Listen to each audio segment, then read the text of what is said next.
Un abrazote, Fernando. Gusto de verte de nuevo y conversar contigo. Saludos a Tacna, a los tacneños.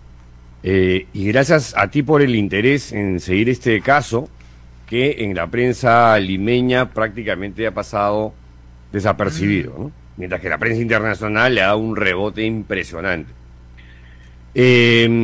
La noticia sobre la renuncia, entre comillas, del arzobispo de Piura y Tumbes, José Antonio Eguren, es una magnífica noticia, muy importante en el desarrollo de esta historia del caso Sodalicio, que empezó en el año 2000 con la primera denuncia de José Enrique Escardó en la revista Gente a través de una serie de artículos, y la primera persona a la que él señala por maltratos físicos y psicológicos es a José Antonio Eguren, precisamente, y eso está consignado en la investigación que hice con Paolo Ugaz, mitad monjes, mitad soldados.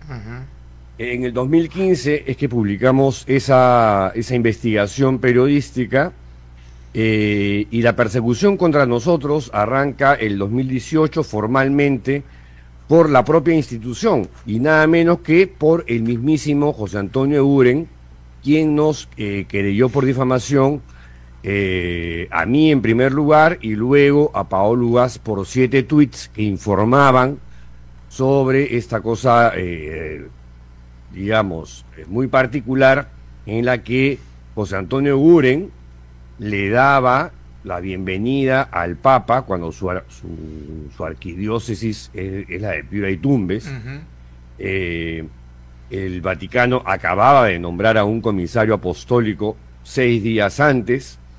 En Chile habían ocurrido cosas más impactantes, o sea, la gente no acompañó al Papa en las calles, a diferencia del Perú, justamente porque el Papa celebra una misa en el Parque O'Higgins con los 4 obispos que tenía el célebre pederasta Fernando Caradima, que ya falleció. A partir de ahí, digamos, empieza esta cacería contra los periodistas que investigamos al Sodalicio. Luego siguió Daniel Llovera, porque se metió con un caso de tráfico de tierras. Ojo, no solamente Llovera, todo un equipo de el canal Al Jazeera, pero solamente con Llovera se la agarran, se prenden con él, y terminamos siendo 3 periodistas que durante más de 5 años hemos sido perseguidos, es la palabra, implacablemente, a través de una sofisticada campaña de acoso y derribo mediática judicial, que al principio no le hicimos caso porque las querellas y las demandas calumniosas eran tan pero tan burdas, tan surreales, tan carentes de sustento, que esto no se lo va a creer nadie. Pero claro, cuando las comienzan a empaquetar y le ponen lazo y el formato de querella, de difamación y de demandas en la fiscalía, ya ahí dijimos, oye, esto ya pasó a otro nivel, a otra escala, ¿no? Bueno, hasta que finalmente llega esta misión, luego de una farsesca intervención vaticana a través de un visitador que era el obispo de Chota, Fortunato Pablo Ursay, el arzobispo norteamericano Joseph Tobin, luego el comisario colombiano Noel Antonio Londoño, intervino luego un mexicano franciscano Guillermo Rodríguez, y finalmente ya estaban con un asesor espiritual que era el jesuita y ahora cardenal Gianfranco Guirlán. Entonces el sodalicio pensaba que estaba a punto de pasar página. Tan es así que en junio del año pasado vuelve la escalada de ataques contra nosotros de una manera feroz. El Vaticano se entera y le pone fecha a la misión, que es en julio del año pasado.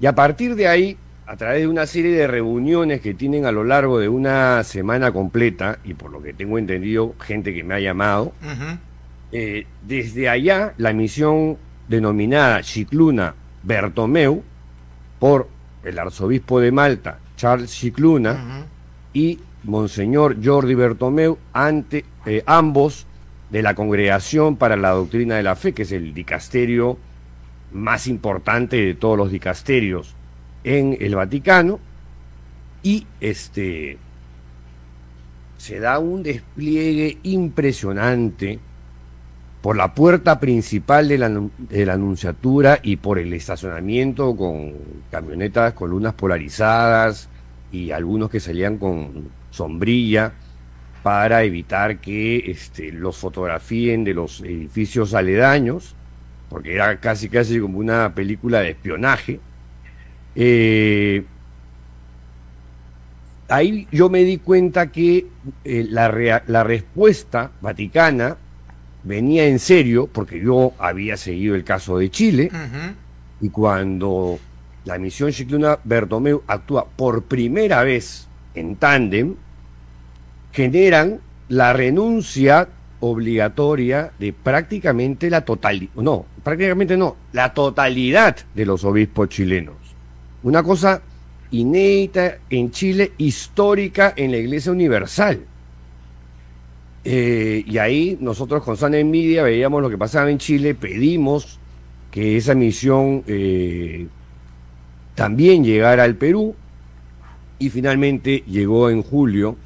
En noviembre del 2022 se da el encuentro de Paolo Ugaz con el Papa, que fue fundamental, fue clave para que el Papa decidiera enviar la misión al Perú, pero todavía no tenía fecha.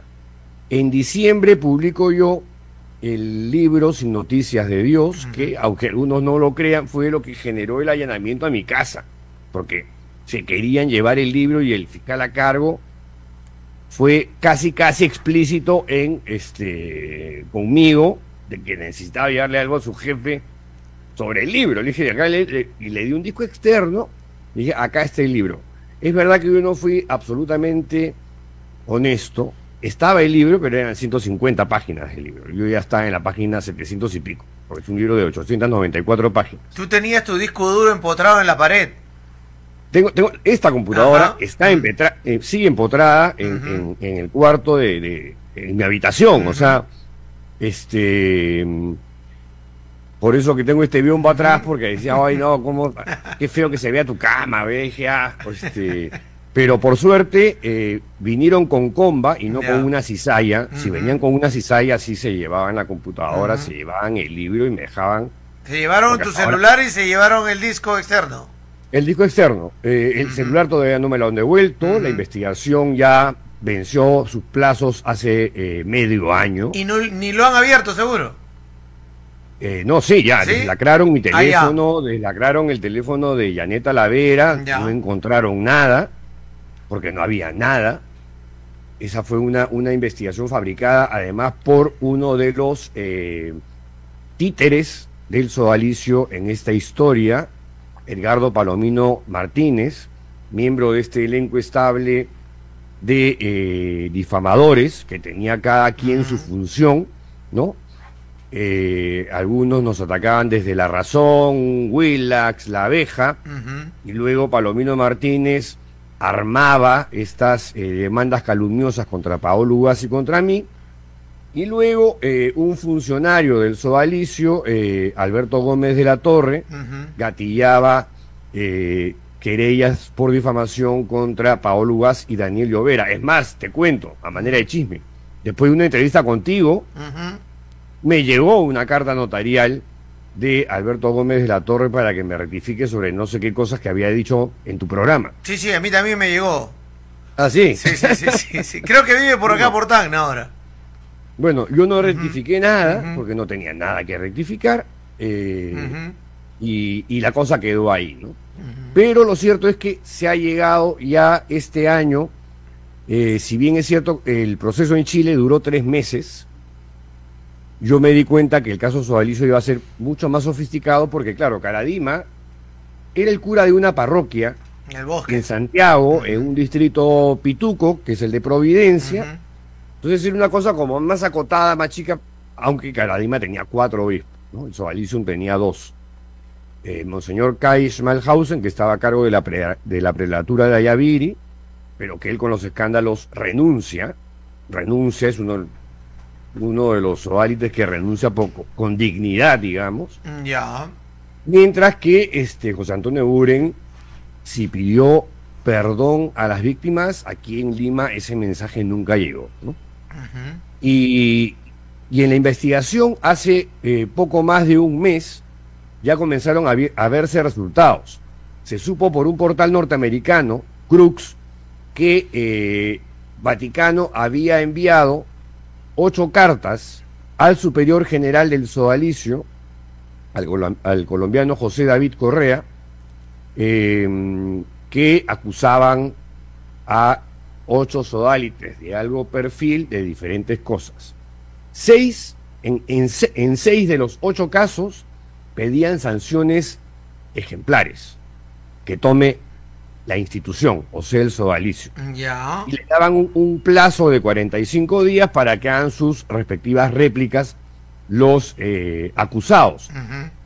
Varios, uno de ellos, por ejemplo, José Ambrosic, que fue el vicario general número 2 cuando fue superior Alessandro Moroni, por encubrimiento de abusos sexuales. El sacerdote Luis Ferroyaro, todavía en actividad, por abuso sexual a un menor de edad.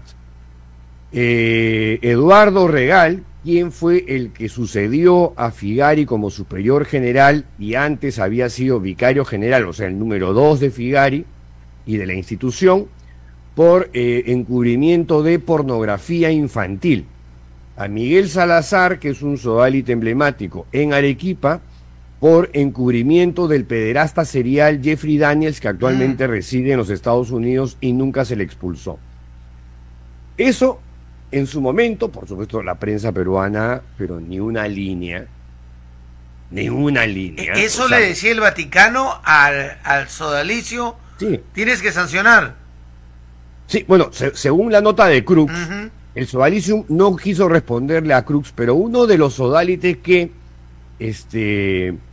estaba en esta lista de cartas vaticanas, Alejandro Bermúdez, exdirector de ASI Prensa, en Twitter o en ex Twitter, le respondió a Crux y aceptó que efectivamente había llegado esa carta y que él iba a tomar medidas y que se iba a defender, y eso, o sea, aceptó que las cartas existían y habían llegado, y como te digo, ningún medio local, limeño, rebotó el asunto, mientras que la prensa internacional sí.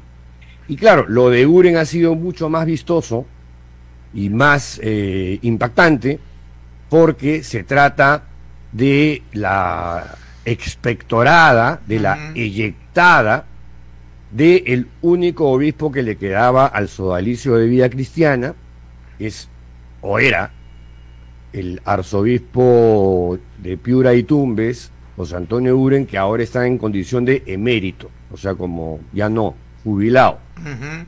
Jubilado a los 68. 67 para 68 años. Cuando se jubilan a los 75. A los 75, lo cual ya es extrañísimo, ¿no? O sea, alguien de 67, 68 años es alguien súper joven para la iglesia, que te saquen a esa edad, o sea, que te acepten la renuncia a esa edad, ya es raro, o sea, eso es, te votaron. Pero lo más impresionante es que esta política en el Vaticano se llama promover para remover. Tiene un nombre en latín, pero en cristiano es promover para remover. Entonces, por ejemplo, lo que pasó con el secretario del dicasterio del cual depende el sodalicio, que fue removido hace menos de un año.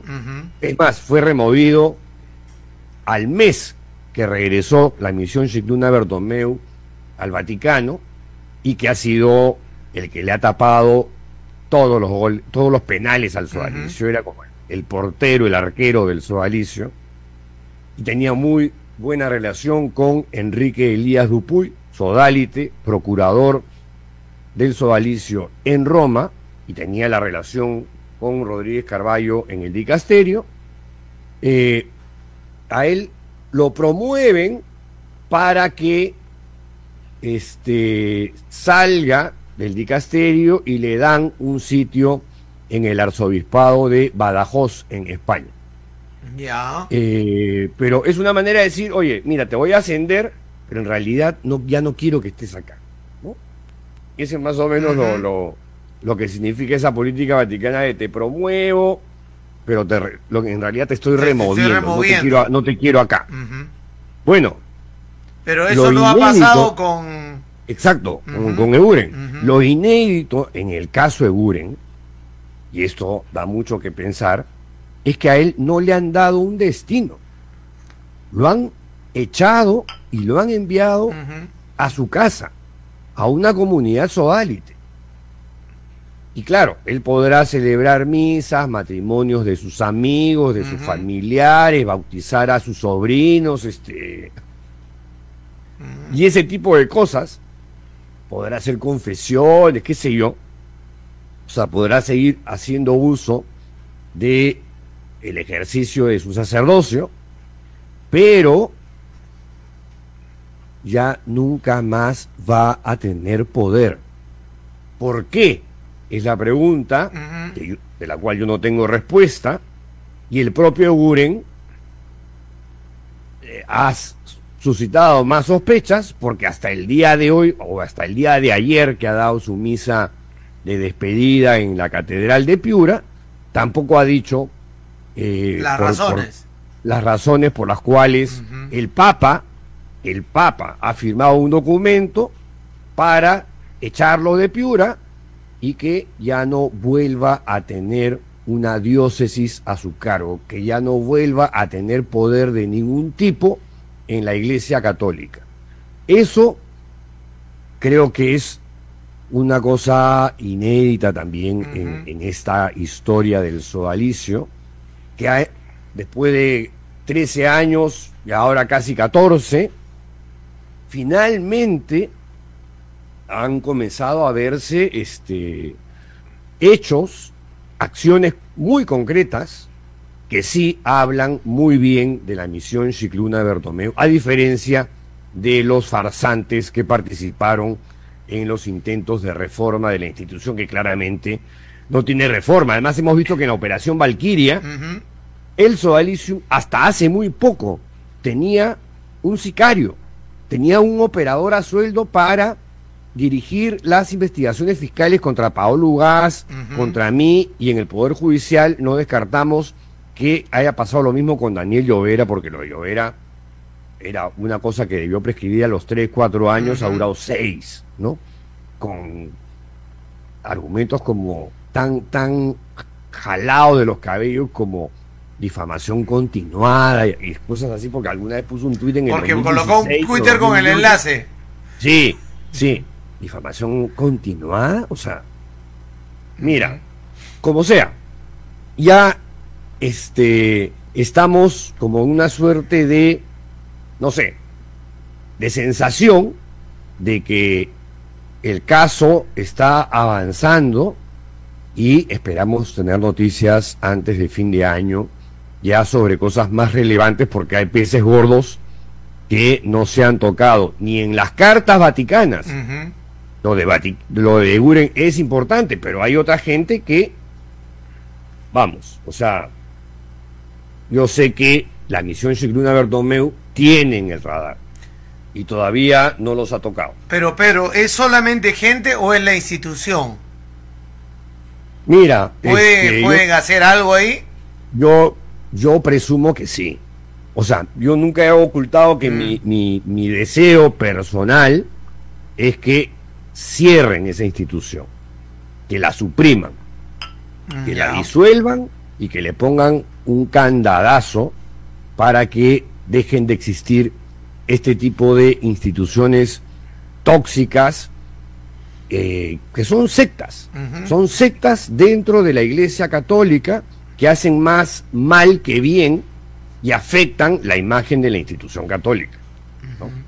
Tanto Pau como yo respetamos y además admiramos a este Papa, ¿no? Porque hemos visto que sí, los primeros 5 años no hizo nada, pero a partir del 2018 en adelante lo hemos visto hacer cosas, claro, que no son suficientes, ¿no? Estamos hablando de una institución que tiene 2000 años y se mueve pues como tortuga coja. Paciencia tiene. Paciencia tiene, no tiene pastores que lo acompañen, al contrario, hay una facción ultraconservadora que ya quisiera verlo muerto o renunciando o enfermándose o que le dé de demencia senil, porque el Papa pues ya tiene una edad avanzada, cumple 88 este año y nada, yo estoy feliz con la noticia. Ayer hemos visto algunas cosas, su despedida lacrimógena, con portátil, llenando la catedral con gente llegando en buses, globos, es una cosa ya armadísima, visita de una delegación de miembros de alto rango del sodalicio, y cosas por el estilo, ¿no? Con, además, y ahí cuando yo decía en el proceso contra mí que Eguren era un poder fáctico, decían que eso no es así.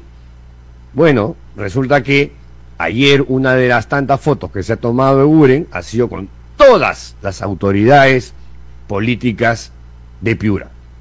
Todos juntos, además. El alcalde, el gobernador regional, el representante de la Fiscalía de la Nación, el representante de la Corte Suprema, de las Fuerzas Armadas, etc., etc., etc. O sea, era congresistas de Piura, ¿no? Congresistas, o sea, todos los poderes estaban ahí. Es que ese es el poder de la Iglesia. Bueno, es el poder de la Iglesia y el que las personas empiezan a construir también. Y es el que él había construido desde Piura. Por eso que yo me negué desde un principio ir a litigar a Piura, porque iba a perder de todas maneras. Era una causa perdida. Con la cancha pues así desbalanceada, el árbitro a favor de Eguren, la pelota era de Eguren, la cancha de Eguren. O sea, pero Carlos Rivera, mi abogado me dijo, oye, es que es tan estúpido, tan absurdo esta cosa que no hay forma de que continúe después de la primera audiencia. Bueno, duró 5 meses. Fue un juicio sumario. Sumario. Estos casos duran mínimo año y medio, máximo 3, 4. A mí me condenaron en 5 meses y claro, él se desiste y la demanda se extingue, la querella se extingue. O sea, deja de existir. Tan es así que yo no tengo antecedentes penales. Pero el argumento era, no, hay que condenar. Tan es así que hasta el día de hoy, el único condenado en el caso Sodalicio he sido yo, uno de los periodistas que investigó precisamente al Sodalicio de Vía Cristiana. ¿Y ese fue un error? ¿Fue lo que levantó la alerta del Vaticano? Sí, claramente. Perseguir periodistas. Cuando yo estuve en el 2019 en Roma y el Papa ya en el 2018, luego del encuentro que tuve en Santa Marta con las 3 víctimas o los 3 principales denunciantes de Fernando Caradima, y se produce... Ahí está Hamilton, ¿no? ¿Ah? Hamilton está ahí. Jimmy Hamilton, José Murillo y Juan Carlos Cruz, que se quedó una semana más. Claro. Es más, y pensaron ir o no ir, ¿no? Porque el Papa los había llamado mentirosos antes de venir al Perú. Cuando llega a Roma se da cuenta que había metido la pata hasta los corvejones y les pide perdón públicamente y los invita a Santa Marta para pedirles perdón personalmente, como debía ser. Y es ahí en la conversación con los 3 y particularmente con Juan Carlos Cruz que el Papa por primera vez comienza a dimensionar y a calibrar el fenómeno de la pederastia clerical y comienza a tomar acciones, y las primeras acciones las toma en Chile, que son radicales y son brutales, o sea, nunca antes vistas. Y en el 2019 yo viajé a Roma, en el marco además organiza una cumbre antipederastia, la primera en la historia de la Iglesia Católica en sus más de 2000 años, en Roma, y a mí y a 11 más me invitan a una reunión precumbre con el cardenal Scicluna y los miembros del comité organizador. De América Latina éramos dos, nada más, Juan Carlos Cruz de Chile y estaba yo por el Perú, los demás eran de Francia, de Estados Unidos, de Italia, de Canadá, y bueno, el único que no había sido víctima sexual en esa reunión de los 12 era yo, y cuando pregunté por qué me habían invitado a mí, que no había sido, había tenido un incidente de connotaciones sexuales como todos los sodalites que hemos transitado por ahí, pregunto yo, porque, o sea, ¿qué hago acá, no?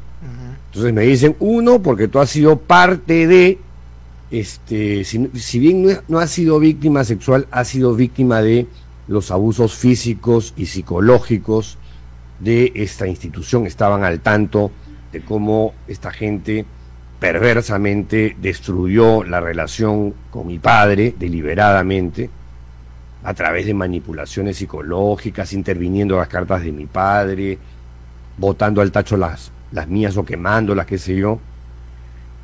Esa fue la primera, ¿no? La segunda me dijeron, porque tú eres uno de los periodistas que ha investigado a este tipo de instituciones y has destapado los casos sexuales con tu colega Paolo Lugas. Y es un momento en el que nosotros a la prensa siempre le hemos acusado de ataques a la Iglesia cuando deberían ser nuestros aliados. Y tercero, porque el representante eclesiástico más emblemático del sodalicio te está persiguiendo judicialmente, a ti y a tu colega Paolo Lugas. Y yo me acuerdo que les respondí, oye, pero yo me voy a regresar al Perú y ese proceso va a continuar. O sea, entonces, ahí me acuerdo que me aseguraron, Pedro, tranquilo, vas a ver que eso no va a prosperar. Bueno, lo cierto es que yo regresé, efectivamente seguí con el proceso, me condenaron, pero ahí pasó este milagro de que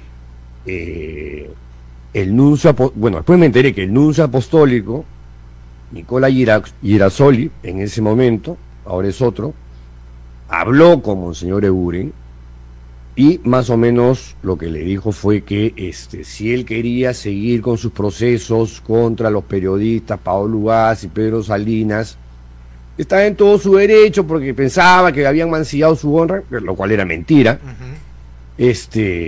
Una crítica, una opinión no es pues una difamación, ¿no? Además nos basábamos en fin, es toda una historia.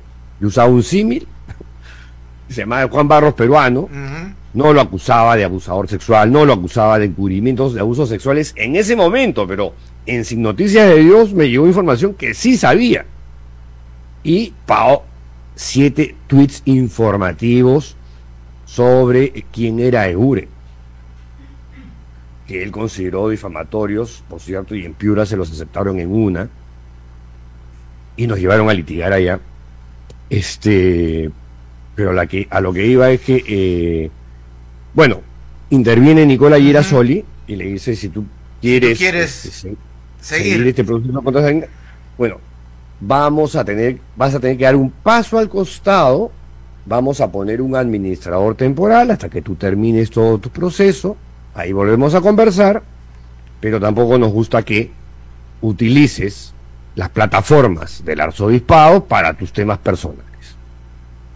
Y casi al mismo tiempo se publicó un comunicado de la Conferencia Episcopal Peruana y el Arzobispado de Lima, que según Eguren había sido firmado solamente por dos personas, por el arzobispo de Lima y por Monseñor Cabrejo, que creo que era el presidente de la conferencia episcopal. Por eso era mentira, ¿no? O sea, dos lo defendieron a él. Probablemente el de Arequipa, que es tan ultraconservador como él, y alguien más. Estoy especulando, ¿no? O sea, pueden haber sido dos de la facción esta carca, reaccionaria y doctrinariamente rígida. Y ese comunicado también es histórico porque se pone de parte de nosotros, los periodistas, que lo que hicimos fue nuestro trabajo, poner la verdad, digamos, a la disposición del público, y se desistió, porque era eso, o en ese momento ya, chau, porque un administrador temporal en la iglesia podría ser un administrador permanente.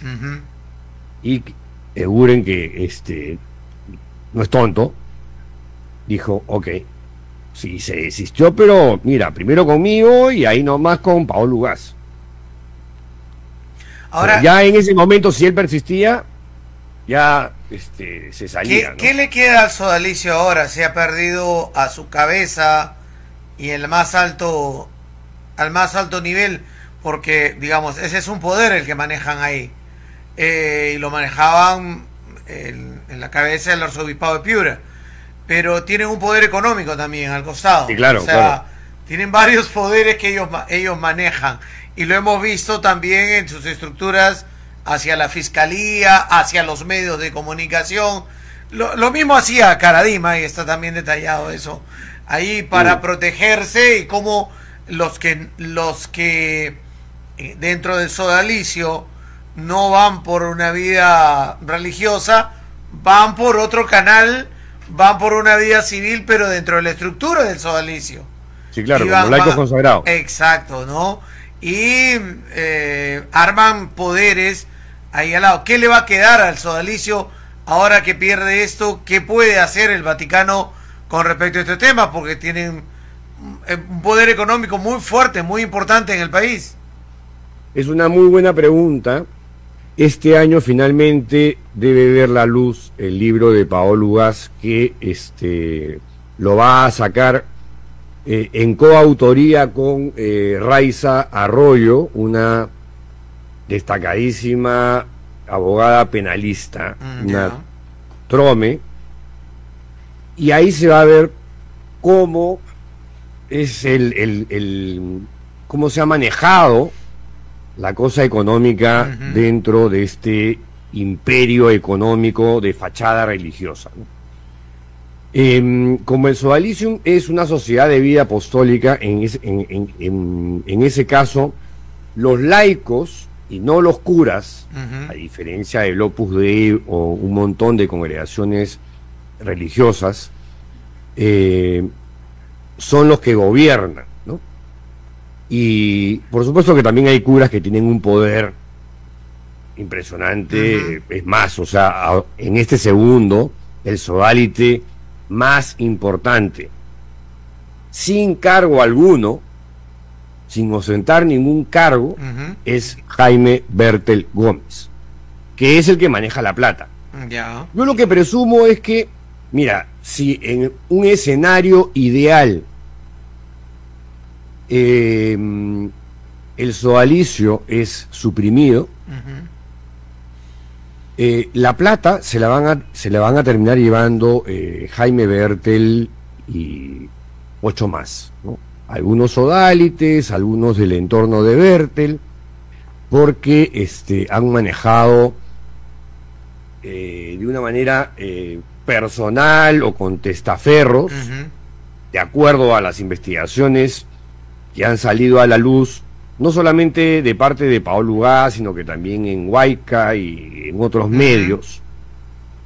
Y nada, probablemente algo de impunidad prevalezca al final, por el tema de que hay gente que dirá, bueno, le dirán al superior José David Correa, bueno, hermanito, palmada en el hombro, ha sido una aventura muy bonita, qué gusto conocerte, chao chao, me voy a las Islas Vírgenes, ¿no? A tomarme un daiquiri.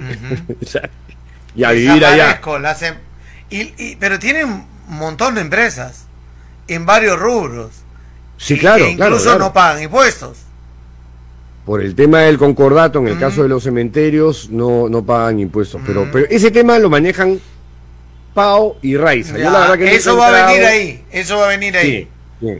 Yo nunca he entrado a ese tema porque siempre me he concentrado en el asunto de la cultura de los abusos, ¿no? Y por último, Pedro, bueno, en tu primer tuit publicaste que cómo tocarían ese tema, algo así, RPP y el comercio, ¿no? Cuando salió esa noticia. Y claro, ellos dicen renunció y se va y ahí quedó la cosa. Nadie ha metido el dedo en la llaga, ya que se vaya.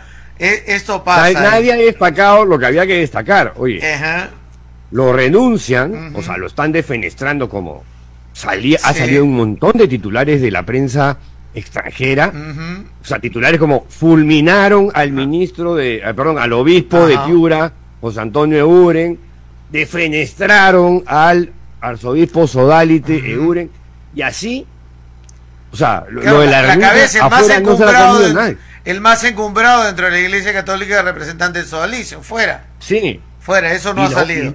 Pero lo otro pero también es que no le están dando destino, que lo han votado a su casa. Y lo otro es que va a tener poder. Lo otro es que ataquemos a Pedro Salinas. O sea, a eso se han dedicado. O sea, no voy a tocar este tema, pero voy a atacar a Salinas. El amigo de Chicluna y el amigo de Bertemeo. Él es el amigo de ellos y el que está haciendo todo esto.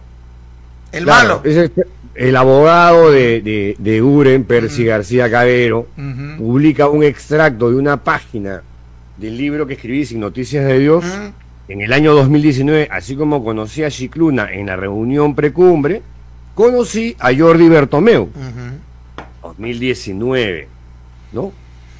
Inmediatamente lo ata, como que es así, mi super contacto, mi yunta del alma con el que me tomo chelas, o sea, oye, una chela en Roma para conocernos, conversar, hablamos sobre el caso Sodalicio, me enseñó sus oficinas, me paseó por la Congregación por la Doctrina de la Fe. O sea, ¿te han seguido? ¿Ah? O sea, ¿que te han seguido? Bueno, a ese viaje, yo lo he contado, pero además a ese viaje fue curiosamente, mira, el Comercio no envió corresponsal, América Televisión no envió corresponsal, La República no envió corresponsal, pero la abeja que dirige Luciano Reboreo fue él personalmente a seguir mis pasos y a hablar con algunos periodistas con los que yo me estaba reuniendo para hablar pestes de mí, de Paolo Ugaz y de Juan Carlos Cruz. Y esto yo me lo he enterado por dos periodistas que me contaron así tal cual la misma cosa, ¿no? Que querían reunirse con ellos porque sabía que se habían reunido conmigo y lo que yo les estaba diciendo era todo falso, mentiras y infundios, y que yo era parte de una campaña para destruir a la Iglesia Católica en su totalidad, alucina. No, o sea, yo soy más papista, yo soy más papista que muchísimos católicos con este Papa Francisco. Tengo mucho respeto a los buenos curas, ¿no? Que hacen su trabajo, es que eso a los buenos obispos, que hacen separar la paja del trigo. Sí. Separar la paja del trigo, lo bueno de lo malo. Como enemigo. Y la Iglesia durante mucho tiempo ha escondido debajo de la alfombra lo malo. Claro. Entonces ahora sale todo junto y se ve como grande. Pero es lo que todo el tiempo nunca han querido mostrar, han ocultado y no han tramitado. En España han salido últimamente este año y el año pasado varios casos muy fuertes de pedofilia, por ejemplo, ¿no? Que son cubiertos también información. Pero bueno. Sí, no, pero los ataques efectivamente han estado a la orden del día este fin de semana contra Paolo Ugaz, contra Daniel Llobera. Sí, los he leído. Además ya han salido, digamos, Percy García Cabero, Juliana Cacha, que está vinculada al movimiento, y es la enamorada de Ignacio Blanco, que ha sido secretario personal y uno de los amigos más íntimos de Figari. Alberto Gómez de la Torre, el que creyó a, ¿cómo se llama?, a Daniel Llovera, y contrató supuestamente, con su plata, debemos asumir, a el ex periodista Miguel Ramírez, para que escriba un libro que le tomó 2 años y pico, con viajes a Piura y un asistente, que se llama Historia de una difamación, para desacreditar a Daniel Llovera y para desacreditar el reportaje de Al Jazeera. Lo mismo hizo García Cabero conmigo, publicó un libro que se llama El caso Pedro Salinas, y por supuesto que es un libro difamatorio, y lo mismo iba a pasar con Paolo Ugaz, porque Palomino Martínez había ofrecido un libro que se iba a llamar Las Chalinas Verdes, que estaba dedicado a Paolo Ugaz. O sea, han sido burdos todo este tiempo. Me alucina que haya gente que se crea las fábulas y las historias alacranescas de estas personas que se hacen pasar por periodistas. Pero bueno, digamos, o sea, independientemente de ello y de toda esa basura que nos hemos tenido que soplar a lo largo de casi 6 años, estamos muy contentos, desde José Enrique Cardó hasta todos los que hemos ido denunciando al sodalicio en estos 24 años de historia, de denuncias, y nada, estamos a la expectativa de ver, y ahora, ¿cuál es el siguiente paso? Claro, ese es el tema. Yo aún recuerdo todavía tu algarabía, satisfacción, estabas muy contento cuando ya se anunció la llegada de Bertomeu y Chicluna. Sí, claro. Imagínate ahora con los pasos que se van dando y las noticias que van llegando. Ahora, igual que tú, creo que muchos de los que nos escuchan o van a escuchar luego esta entrevista también dirán, bueno, ¿y ahora qué? Porque no debe quedar ahí. O sea, tiene que seguir adelante y tiene que seguir tomándose acciones por parte de la iglesia, porque lo que han cometido son delitos. Son delitos. Exacto. Y eso es lo que tiene que llevarse adelante. Pedro, te mando un abrazo desde Tacna. Muchas gracias por acompañarnos el día de hoy, por darnos todo este tiempo para poder conversar y nos puedas explicar paso a paso mucho de lo que ya nos has explicado antes, pero ahora enlazándolo a esta salida de Uren, esta espectorada que le han dado de Piura. Un abrazo para ti y muchas gracias por acompañarnos. Un abrazo grande, Fernando, y déjame expresarte nuevamente mi personal agradecimiento por ser uno de los pocos periodistas en el Perú que ha seguido con interés periodístico real y auténtico el caso sodalicio, a diferencia de muchísimos, demasiados colegas. Gracias, Fernando. Gracias a ti, un abrazo. Muchas gracias. Abrazote.